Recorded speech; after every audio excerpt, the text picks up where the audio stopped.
એકવાર નજર અન્ય સમાચાર પર કરીએ તો હાલમાં નવરાત્રીને લઈને શહેરી વિસ્તારોમાં લોકો ગરબાની ધૂમ મચાવી રહ્યા છે, ત્યારે બાલુત્રી ગામના રહીશો દુઃખના ગરબા કરી રહ્યા છે અને આ દુઃખના ગરબાનું કારણ છે ગામમાં તથા ઘરોમાં ભરાયેલા વરસાદી પાણી અને આ પરિસ્થિતિનો લાભ ઉઠાવતા સ્થાનિક આગેવાનોની રાજરમત। બાલુત્રી ગામમાંથી હજી પણ પાણી ઓસર્યા નથી। અધિકારીઓ અને પદાધિકારીઓ ગામની મુલાકાત લઈ માત્ર આશ્વાસન આપી ત્યાંથી ચાલ્યા જાય છે। પરિણામે ત્રસ્ત પૂર પીડિતોએ ધરણાનો સહારો લેતા આખરે તંત્રએ ઝૂકવું પડ્યું।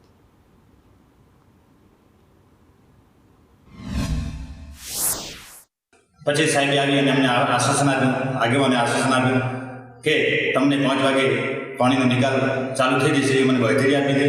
અમારું આંદોલન દુષીબાવાળું ચાલુ રહેશે, પોતે પાણી પીશે પણ અન્ન નહીં લે, અમારું પાણીનો નિકાલ 5 વાગે આવી જશે એવી અમને ખાતરી આપી છે।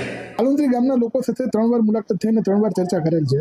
બાલુંત્રી ગામનું ભૌગોલિક લોકેશન જોઈ અને જે પાણીનો ભરાવો થયો છે તેની માટે જે અન્ય ગામોમાં વ્યવસ્થા કરી છે તેવી જ વ્યવસ્થા કરી અને 10 HPની 6 મોટરો ઓલરેડી ચાલુ છે। ટૂંકમાં ગંભીરતા અને એ લોકોની રજૂઆત જોતા વધુ એક નવો સ્ટ્રક્ચર ઊભું કરી જેમાં ડીપી મૂકી અને બીજા હજી 6 પાઇપો 10 HPના નવા ચાલુ કરવાના છે, જે અત્યારે થઈ ગયા છે।